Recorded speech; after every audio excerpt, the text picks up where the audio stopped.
Primary ಶಾಲೆ ಮಕ್ಕಳ ಮೇಲೆ ಲೈಂಗಿಕ ದೌರ್ಜನ್ಯದ ಆರೋಪ ಕೇಳಿಬಂದಿದೆ. ಕಡೂರು ತಾಲೂಕಿನ ಇಬ್ಬರು ಶಿಕ್ಷಕರ ಮೇಲೆ ಈಗ ಪೋಕ್ಸೋ ಕೇಸ್ ದಾಖಲಾಗಿದೆ. ಪ್ರೈಮರಿ ಶಾಲೆ ಮಕ್ಕಳ ಮೇಲೆ ಲೈಂಗಿಕ ದೌರ್ಜನ್ಯ ಎಸಗಿದ್ದಾರೆ ಎನ್ನುವ ಗಂಭೀರ ಆರೋಪ ಬಂದಿರುವುದು. ಕಡೂರು ತಾಲೂಕಿನ ಇಬ್ಬರು ಶಿಕ್ಷಕರ ಮೇಲೆ ಪೋಕ್ಸೋ ಕೇಸ್ ಆಗಿದೆ. ಈಗ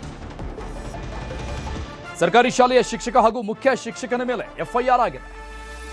ಪ್ರಾಥಮಿಕ ಶಾಲೆಯ 3 ವಿದ್ಯಾರ್ಥಿನಿಯರ ಮೇಲೆ ದೌರ್ಜನ್ಯವನ್ನ ಮಾಡಿದ್ರ. ಹಾಗಾದ್ರೆ ಇಂಥದ್ದೊಂದು ಗಂಭೀರ ಆರೋಪ ಇದೆ. ಮೊಬೈಲ್ನಲ್ಲಿ ಅಶ್ಲೀಲ ವಿಡಿಯೋ ತೋರಿಸಿ ಲೈಂಗಿಕ ದೌರ್ಜನ್ಯವನ್ನ ಎಸಗಿದ್ರ. ಈ ಬಗ್ಗೆ ಗಂಭೀರವಾದಂತಹ ಆರೋಪವನ್ನು ಮಾಡಲಾಗ್ತಾ ಇದೆ. ಮೊಬೈಲ್ನಲ್ಲಿ ಅಶ್ಲೀಲ ವಿಡಿಯೋವನ್ನ ಶಿಕ್ಷಕ ನಾಗರಾಜ್ ತೋರಿಸಿದ್ದ. ಹಾಗಾದ್ರೆ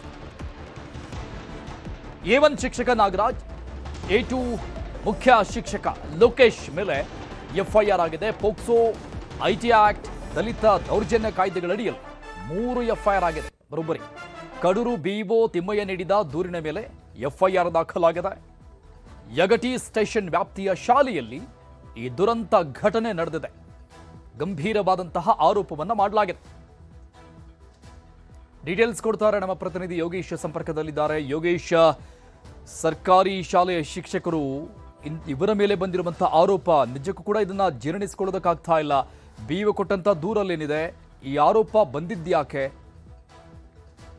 ಅರುಣ್, ಏನೋ ಮಕ್ಕಳಿಗೆ ವಿದ್ಯಾಭ್ಯಾಸವನ್ನ ಕೊಟ್ಟು ಜೊತೆಗೆ ತಂದೆಯ ಸ್ಥಾನದಲ್ಲಿ ನಿಲ್ಬೇಕಾದಂತ ಸರ್ಕಾರಿ ಶಾಲೆಯ ಶಿಕ್ಷಕನೊಬ್ಬ ವಿದ್ಯಾರ್ಥಿನಿಯರಿಗೆ ಮೊಬೈಲ್ನಲ್ಲಿ ಅಶ್ಲೀಲ ವಿಡಿಯೋವನ್ನ ತೋರಿಸಿ ಲೈಂಗಿಕ ದೌರ್ಜನ್ಯವನ್ನ ಎಸಗಿರ್ತಕ್ಕಂಥ ಆರೋಪದ ಮೇಲೆ ಏನು ಎಫ್ಐಆರ್ ದಾಖಲಾಗಿರ್ತಕ್ಕಂಥ ಘಟನೆ ಚಿಕ್ಕಮಗಳೂರು ಜಿಲ್ಲೆಯ ಕಡೂರು ತಾಲೂಕಿನ ಯಗಟಿ ಪೊಲೀಸ್ ಠಾಣಾ ವ್ಯಾಪ್ತಿಯಲ್ಲಿ ನಡೆದಿರ್ತಕ್ಕಂಥದ್ದು. ಯಗಟಿ ಪೊಲೀಸ್ ಠಾಣಾ ವ್ಯಾಪ್ತಿಯಲ್ಲಿ ಬರ್ತಕ್ಕಂಥ ಸರ್ಕಾರಿ ಶಾಲೆಯ ಶಿಕ್ಷಕನೊಬ್ಬ ವಿದ್ಯಾರ್ಥಿನಿಯರಿಗೆ ಏನು ಮೊಬೈಲ್ನಲ್ಲಿ ಅಶ್ಲೀಲ ವಿಡಿಯೋವನ್ನ ತೋರಿಸಿ ಅವರುಗಳ ಮೇಲೆ ಲೈಂಗಿಕ ದೌರ್ಜನ್ಯವನ್ನ ಮಾಡಿದ್ದಾನೆ ಅನ್ನೋ ಒಂದು ಆರೋಪ ಬೆಳಕಿಗೆ ಬರ್ತಾ ಇದ್ದಂತೆ ಇಡೀ ಗ್ರಾಮಸ್ಥರೆಲ್ಲರೂ ಕೂಡ ಆಕ್ರೋಶವನ್ನ ವ್ಯಕ್ತಪಡಿಸಿರ್ತಕ್ಕಂಥದ್ದು. ಬಳಿಕ ಏನೋ ಈ ಒಂದು ಪ್ರಕರಣವನ್ನ ಮುಚ್ಚಿ ಹಾಕ್ಲಿಕ್ಕೆ ಸಾಕಷ್ಟು ಪ್ರಯತ್ನಗಳು ನಡೆದಿದ್ದು ಅನ್ನೋ ಒಂದು ಆರೋಪ ಕೂಡ ಕೇಳಿ ಬಂದಿರತಕ್ಕಂಥ ಈ ಹಿನ್ನೆಲೆಯಲ್ಲಿ ವಿಷಯ ತಿಳಿಸಿದ್ದಂತೆ ಏನು ಕಡೂರಿನ ಬಿಇಒ ಅವರು ನೀಡಿದಂತಹ ದೂರಿನ ಆಧಾರದ ಮೇಲೆ ಯಗಟಿ ಪೊಲೀಸ್ ಠಾಣೆಯಲ್ಲಿ 3 ಪ್ರತ್ಯೇಕ ಎಫ್ಐಆರ್ ಗಳನ್ನ ಮಾಡಿಕೊಳ್ಳಲಾಗಿರ್ತಕ್ಕಂಥದ್ದು.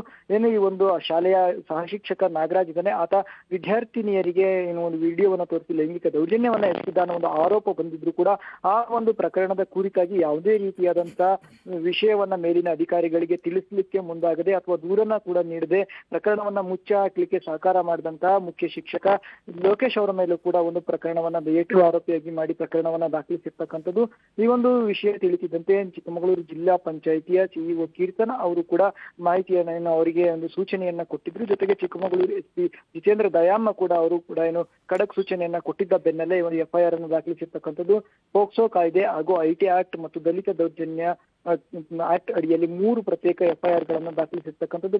ಸದ್ಯ ಏನು ಎಫ್ಐಆರ್ ದಾಖಲಾಗ್ತಿದ್ದಂತೆ ಮುಖ್ಯ ಶಿಕ್ಷಕ ಇರ್ಬೋದು ಮತ್ತೆ ಶಿಕ್ಷಕ ನಾಗರಾಜ್ ಇಬ್ಬರು ಕೂಡ ಈಗ ಎಸ್ಕೇಪ್ ಆಗಿರ್ತಕ್ಕಂಥದ್ದು. ತಪ್ಪಿ ತಲೆಮರೆಸಿಕೊಂಡಿರ್ತಕ್ಕಂಥ ಶಿಕ್ಷಕ ನಾಗರಾಜ್ಗಾಗಿ ಈಗ ಯಗಟಿ ಠಾಣೆಯ ಪೊಲೀಸರು ಬಲೆಯನ್ನ ಬೀಸಿರ್ತಕ್ಕಂಥದ್ದು. ಅರುಣ್, ಯೋಗೇಶ್, ಯಾವಾಗ ನಡೆದಂತಹ ಘಟನೆ ಇದು ಎಕ್ಸಾಕ್ಟ್ ಆಗಿ?